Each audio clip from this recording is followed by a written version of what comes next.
الرحمن الرحیم وَإِلَىٰ عَادٍ أَخَاهُمْ هُودًا، اور عاد کی طرف، قوم عاد کی طرف ان کے ہم قوم ہود کو بھیجا رسول بنا کر، کہ اللہ تبارک و تعالیٰ نے عاد کی طرف، قوم عاد کی طرف انہی کے قوم میں سے حضرت ہود علیہ السلام کو نبی بنا کر بھیجا۔ اور حضرت ہود علیہ السلام کو اخاہم کہا، کہ ان کا بھائی۔ کیوں کہا؟ چونکہ انہی کی قوم کی طرف ان کی نسبت تھی، اس اعتبار سے ان کو اخاہم کہا، جس کا ترجمہ اعلیٰ حضرت نے کیا ہم قوم، کیونکہ انہی کی قوم میں سے تھے۔ قال یا قوم اعبدوا اللہ، کہا اے میری قوم اللہ کی عبادت کرو، اللہ ہی کو پوجو۔ ما لکم من الہ غیرہ، اس کے سوا تمہارا کوئی معبود نہیں۔ اللہ تعالیٰ ہی تمہارا معبود ہے، اس کے سوا کوئی تمہارا معبود نہیں ہے۔ ان انتم الا مفترون، تم تو نرے مفتری ہو، یعنی اللہ کے سوا جو کسی دوسرے کو معبود بناتے ہو، بتوں کو پوجتے ہو، خدا کا شریک بتاتے ہو، تو اللہ تبارک و تعالیٰ کا کوئی شریک نہیں ہے، اور تم لوگ جو ہے مفتری ہو، گڑھنے والے ہو۔ یا قوم لا اسألکم علیہ اجرا، اے قوم میں اس پر تم سے کچھ اجرت نہیں مانگتا ہوں۔ تم کو جو میں بتاتا ہوں کہ اللہ ہی کی عبادت کرو، اس کے سوا تمہارا کوئی معبود نہیں ہے، تو یہ بات جو تم کو بتاتا ہوں، اس بات کو بتانے پر میں تم سے کوئی اجرت نہیں مانگتا ہوں۔ اور جب کوئی شخص بغیر کسی غرض کے اگر نصیحت کرتا ہے تو وہ نصیحت کرنے میں مخلص ہوتا ہے۔ کوئی غرض کی بنیاد پر اگر نصیحت کرتا ہے یا کوئی بات بتاتا ہے تو وہاں مقصود اس کی وہ غرض ہوتی ہے، لیکن جب کوئی غرض نہ ہو تو اس صورت میں ان کی جو نصیحت ہوتی ہے وہ اخلاص پر مبنی ہوتی ہے۔ تو حضرت ہود علیہ السلام نے یہ بات اس لیے کہی تاکہ تمہیں یقین ہو کہ میں جو تم کو یہ بات بتا رہا ہوں یہ بالکل اخلاص کے ساتھ بتا رہا ہوں۔ اے قوم میں اس پر تم سے کچھ اجرت نہیں مانگتا ہوں۔ ان اجری الا علی الذی فطرنی، میری مزدوری تو اسی کے ذمہ ہے جس نے مجھے پیدا کیا ہے، یعنی اللہ تعالیٰ ہی مجھے اجرت، اس کا اجر عطا فرمائے گا۔ اور یہ اس طرح کی بات تقریباً تمام انبیاء کرام نے بتائی کہ تم کو جو ہم نصیحت کرتے ہیں، تم کو جو اللہ کی بات پہنچاتے ہیں، اس پر تم سے کوئی اجرت نہیں مانگتے۔ افلا تعقلون، تو کیا تمہیں عقل و شعور نہیں، عقل نہیں؟ وَيَا قَوْمِ اسْتَغْفِرُوا رَبَّكُمْ ثُمَّ تُوبُوا إِلَيْهِ، اے میری قوم اپنے رب سے معافی چاہو، اپنے رب سے مغفرت طلب کرو ایمان لا کر۔ جب قوم عاد نے حضرت ہود علیہ السلام کی دعوت قبول نہ کی تو اللہ تعالیٰ نے ان کے کفر کے سبب 3 سال تک بارش موقوف کر دی۔ جب 3 سال تک موقوف کر دی اور نہایت شدید قحط نمودار ہوا، اور اللہ نے ان کی عورتوں کو بانجھ کر دیا۔ جب یہ لوگ بہت پریشان ہوئے تو حضرت ہود علیہ السلام نے وعدہ فرمایا کہ اگر وہ اللہ پر ایمان لائیں اور اس کے رسول کی تصدیق کریں اور اس کے حضور توبہ و استغفار کریں تو اللہ تعالیٰ بارش بھیجے گا اور ان کی زمینوں کو سرسبز و شاداب کر دے گا اور تازہ زندگی عطا فرمائے گا اور قوت وہ اولاد دے گا۔ حضرت امام حسن رضی اللہ تعالی عنہ ایک مرتبہ حضرت امیر معاویہ رضی اللہ تعالی عنہ کے یہاں تشریف لے گئے، تو آپ سے حضرت امیر معاویہ کے ایک ملازم نے کہا کہ میں مالدار آدمی ہوں مگر میری کوئی اولاد نہیں ہے، مجھے کوئی ایسی چیز بتائیں جس سے اللہ مجھے اولاد دے۔ آپ نے فرمایا استغفار پڑھا کرو، اور اس نے استغفار کی یہاں تک کثرت کی، نہیں اتنا زیادہ استغفار پڑھنے لگے کہ روزانہ 700 مرتبہ استغفار پڑھتے ہیں۔ تو 700 مرتبہ جب استغفار پڑھنے لگے تو اس کی برکت سے اس شخص کے 10 بیٹے ہوئے۔ یہ خبر حضرت امیر معاویہ رضی اللہ تعالیٰ عنہ کو ہوئی تو انہوں نے اس شخص سے فرمایا کہ تو نے حضرت امام سے یہ کیوں نہیں دریافت کیا، یہ عمل حضور نے کہاں سے فرمایا، کہاں سے بیان کیا۔ دوسری مرتبہ جب اس شخص کو حضرت امام حسن رضی اللہ تعالیٰ عنہ سے ملاقات ہوئی، نیاز حاصل ہوا،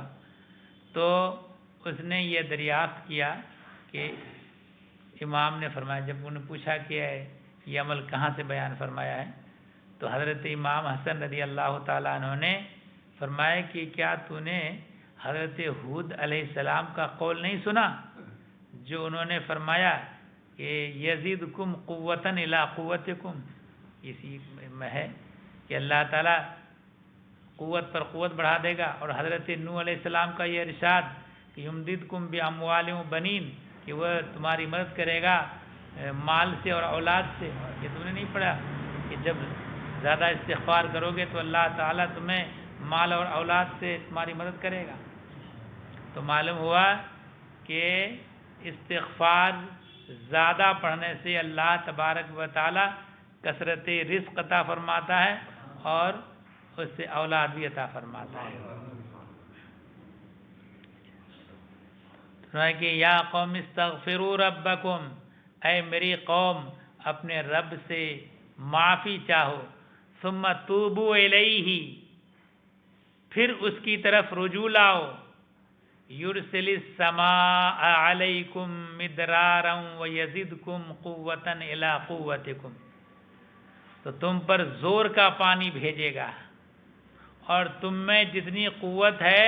اس سے زیادہ دے گا اللہ تبارک و تعالی، یعنی مال اور اولاد کے ساتھ تمہاری قوت بڑھا دے گا۔ وَلَا تَتَوَلَّوْا مُجْرِمِينَ، اور جرم کرتے ہوئے روگردانی نہ کرو، اللہ تبارک و تعالی کی اطاعت و فرمانبرداری سے اعراض کرنا اور روگردانی کرنا یہ کام مت کرو۔ قالوا یا ہود ما جئتنا ببینۃ وما نحن بتارکی آلہتنا عن قولک وما نحن لک بمؤمنین، تو ان کافروں نے کہا، بولے اے ہود تم کوئی دلیل لے کر ہمارے پاس نہ آئے، حالانکہ نبی جو ہے اللہ کی بارگاہ سے معجزہ لے کر کے آتے ہیں، معجزہ جو ان کو دکھائے تو اس پر وہ منکر ہو گئے، کہ یہ کہا کہ اے ہود تم کوئی دلیل لے کر ہمارے پاس نہ آئے، وَنَحْنُ بِتَارِكِي آلِهَتِنَا، اور ہم خالی تمہارے کہنے سے اپنے خداؤں کو چھوڑنے والے نہیں ہیں۔ وہ لوگ جو بتوں کو پوجتے تھے تو کہا کہ معاذ اللہ کہ تمہارے کہنے سے ہم اپنے معبودوں کو، اپنے خداؤں کو چھوڑنے والے نہیں ہیں۔ وَمَا نَحْنُ لَكَ بِمُؤْمِنِينَ، نہ تمہاری بات پر یقین لائیں۔ اب یہ مطلب جہالت ہی کہیے اور عقل و شعور کی اتنی کمی ہے کہ اس بت کو اپنے سے بناتے ہیں، کہیں پتھر ہے تو اس کو تراشا، کچھ لوگ مٹی کا بناتے ہیں، ہندوستان میں تو مٹی کے بت بناتے ہیں، اور جس کو اپنے ہاتھ سے بناتے ہیں اور اس کو خود پوج رہے ہیں۔ جس نے ساری کائنات کو پیدا کیا، ساری کائنات کا خالق ہے، پرستش اور عبادت اس کی ہونا چاہیے، جس کو اپنے ہاتھوں سے بنایا، اور چند دن رکھنے کے بعد لے کے کہیں ڈال دیں گے اور اسی کو اپنا خدا معبود سمجھے بیٹھے ہیں۔ اور اللہ نے عقل دی ہے، مگر پتہ نہیں کہاں عقل سے کیوں نہیں سوچ رہے ہیں، ہے نا؟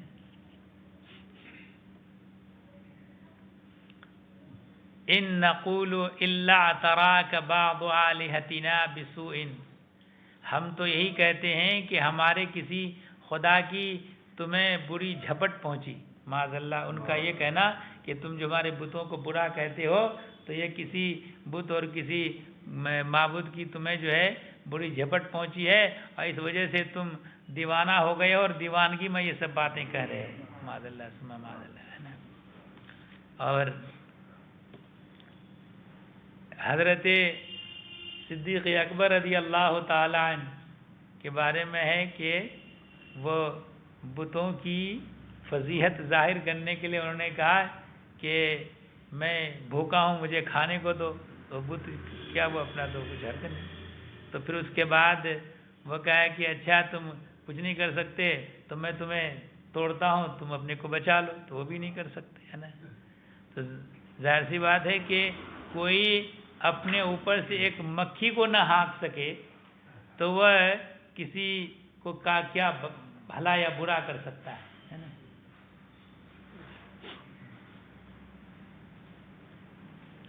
قال انی اشہد اللہ،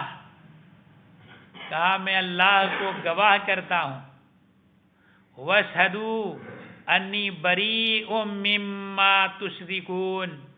اور تم سب گواہ ہو جاؤ کہ میں بیزار ہوں ان سب سے جنہیں تم اللہ کے سوا اس کا شریک ٹھہراتے ہو، کہ اللہ کا شریک جو ان بتوں کو معاذ اللہ ٹھہراتے ہو، سورج کو، چاند کو، دریا کو، پہاڑ کو، پتہ نہیں کس کس چیز کو تم لوگ پوچھتے ہو، خدا کا شریک ٹھہراتے ہو، من دونہ ہی، یعنی اللہ کو چھوڑ کر کے، فکیدونی، تو تم سب مل کر میرا برا چاہو، تم لوگ سب لوگ مل کر کے، تم سب مل کر کے تم لوگ اور جن کو تم پوجتے ہو، جن بتوں کو، ان کو بھی اپنے ساتھ کر لو اور سب مل کر کے برا چاہو میرا، ثم لا تنذرون، پھر مجھے مہلت نہ دو، مجھے اس کی کوئی مہلت نہ دو، تو تمہارے معبودوں اور تمہاری مکاریوں کی ہمیں کچھ پرواہ نہیں ہے، اور مجھے تمہاری شوکت اور قوت سے کچھ اندیشہ نہیں، جن کو تم معبود کہتے ہو وہ بالکل جماد ہے، کچھ حص و حرکت نہیں کر سکتے، بے جان ہے، نہ کسی کو نفع پہنچا سکتے نہ کسی کو ضرر پہنچا سکتے، تو ان کی کیا حقیقت ہے کہ وہ مجھے دیوانہ کر سکتے ہیں وہ بت؟ یہ حضرت ہود علیہ السلام کا معجزہ ہے کہ آپ نے ایک زبردست جبار بہت قوت و شوکت والی قوم سے، جو آپ کی خون کی پیاسی تھی، وہ جان کے دشمن تھے وہ لوگ، تو اس طرح کے کلمات فرمائے اور اصلاً خوف نہیں کیا ان سے، کوئی خوف نہیں، اور وہ قوم باوجود انتہائی عداوت دشمنی کے آپ کو بالکل ضرر پہنچانے سے عاجز رہے، کہ اللہ تبارک و تعالی ہی کی مدد فرمانے سے یہ سب ہے۔ انی توکلت علی اللہ، میں نے اللہ پر بھروسہ کیا، ربی و ربکم، جو میرا رب ہے اور تمہارا رب، ما من دابۃ الا هو آخذ بناصیتها، کوئی چلنے والا نہیں جس کی چوٹی اس کے قبضہ قدرت میں نہ ہو، زمین پر جو بھی جاندار انسان اور حیوانات جو زمین پر چل پھر رہے ہیں وہ سب اللہ کی قدرت کے تحت ہے، ان کی چوٹی اللہ کی قدرت میں ہونے کا مطلب یہ کہ سب اللہ تبارک و تعالی کی قدرت کے تحت ہیں۔ ان ربی علی صراط مستقیم، بے شک میرا رب سیدھے راستے پر ملتا ہے، جب صراط مستقیم پر چلو گے، سیدھے راستے پر چلو گے تو پھر اس صورت میں اللہ تبارک و تعالی کو تم پا سکو گے، یعنی اللہ کی معرفت تمہیں حاصل ہوگی۔ فَإِن تَوَلَّوْا فَقَدْ أَبْلَغْتُكُمْ مَا أُرْسِلْتُ بِهِ إِلَيْكُمْ، پھر اگر تم منہ پھیرو، اعراض کرو جو اللہ تعالیٰ کی بارگاہ سے تمہارے لیے میں اللہ کے یہاں سے احکام لے کر کے آیا ہوں، ان کی اطاعت و فرما برداری نہ کرو، روگردانی کرو، فقط ابلغتکم ما ارسلت بہ الیکم، تو میں تمہیں پہنچا چکا جو تمہاری طرف لے کر بھیجا گیا تھا، اللہ کی بارگاہ سے جو مجھ کو تمہاری طرف لے کر بھیجا گیا تھا وہ تم کو میں نے پہنچا دیا، میں نے اللہ کا کام پورا کر دیا۔ وَيَسْتَخْلِفُ رَبِّي قَوْمًا غَيْرَكُمْ، اور میرا رب تمہاری جگہ اوروں کو لے آئے گا، یعنی تم سب کو ہلاک کر دے گا اور تمہاری جگہ اللہ تبارک و تعالی اور قوموں کو بسائے گا۔ وَلَا تَضُرُّونَهُ شَيْئًا، اور تم اس کا کچھ بگاڑ نہ سکو گے۔ ظاہر سی بات ہے کہ اللہ تعالیٰ کا کیا بگاڑ سکے۔ ان ربی علی کل شیء حفیظ، بے شک میرا رب ہر شے پر نگہبان ہے۔ اللہ تبارک و تعالی ہر چیز کی حفاظت فرمانے والا، ہر چیز کی نگہبانی کرنے والا ہے۔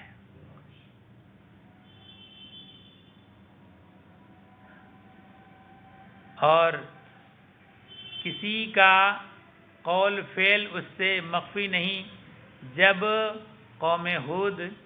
نے نصیحت قبول نہیں کیا تو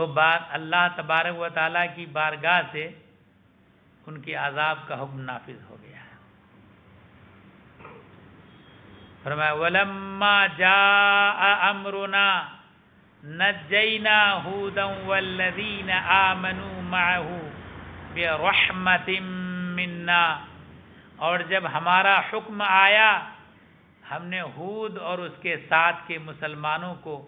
اپنی رحمت فرما کر بچا لیا۔ اللہ تبارک و تعالی نے حضرت ہود علیہ السلام کو اور ان کے ساتھ ایمان لانے والوں کو، حضرت ہود علیہ السلام پر ایمان لانے کل 4000 لوگ تھے بس، تو ان 4000 لوگوں کو اللہ تبارک و تعالیٰ نے بچا لیا۔ فرمایا وَنَجَّيْنَاهُمْ مِنْ عَذَابٍ غَلِيظٍ، اور انہیں سخت عذاب سے نجات دی۔ تِلْكَ عَادٌ جَحَدُوا بِآيَاتِ رَبِّهِمْ وَعَصَوْا رُسُلَهُ وَاتَّبَعُوا امر کل جبار عنید، اور یہ عاد ہیں یعنی قوم عاد، یہ خطاب حضور صلی اللہ تعالیٰ علیہ وسلم کی امت کو، اور تل کا اشارہ ہے قوم عاد کی قبروں اور ان کے آثار کی طرف۔ مقصد یہ ہے کہ زمین میں چلو اور انہیں دیکھو کہ قوم عاد کی جو قبریں ہیں اور قوم عاد جن آبادیوں میں رہتے تھے وہ آبادی ویران کر دی گئی، اور ان کے مکانات کے کھنڈرات موجود ہیں، تو سفر کرنے میں جب جاؤ تو دیکھو، ان کو دیکھ کر کے کیا عبرت حاصل کرو کہ یہ وہ لوگ تھے کہ جن کو ہدایت کے لیے اللہ نے نبی مبعوث فرمایا، بھیجا، مگر یہ لوگ نبی کی اطاعت انہوں نے نہیں کی، اللہ کا حکم نہیں مانا، تو اللہ تبارک و تعالیٰ نے ان کا عذاب نازل کر کے ان کو تباہ کر دیا، برباد کر دیا۔ آج ان کے کھنڈرات ان کی تباہی کی گواہی دے رہے ہیں، ہے نا؟ لہذا ان کو دیکھو، ان کھنڈرات کو۔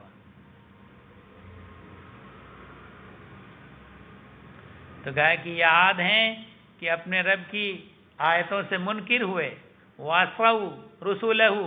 اور اس کے رسولوں کی نافرمانی کی، وَاتَّبَعُوا أَمْرَ كُلِّ جَبَّارٍ عَنِيدٍ، اور ہر بڑے سرکش ہٹ دھرم کے کہنے پر چلے، وَأُتْبِعُوا فِي هَذِهِ الدُّنْيَا لَعْنَةً وَيَوْمَ الْقِيَامَةِ، اور ان کے پیچھے لگی اس دنیا میں لعنت اور قیامت کے دن ہے۔ اس دنیا میں بھی ان کے اوپر لعنت اور قیامت میں بھی. الا ان عادا کفروا ربهم،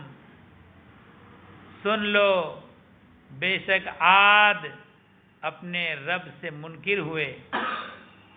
الا بعدا لعاد قوم ہود، ارے دور ہوں عاد ہود کی قوم، یعنی اللہ کی رحمت سے دور ہو جائے. اور جب اللہ اپنی رحمت سے دور کر دیں تو پھر کسی کی مجال نہیں ہے کہ ان کو بچا سکے. اللہم صلی علی سیدنا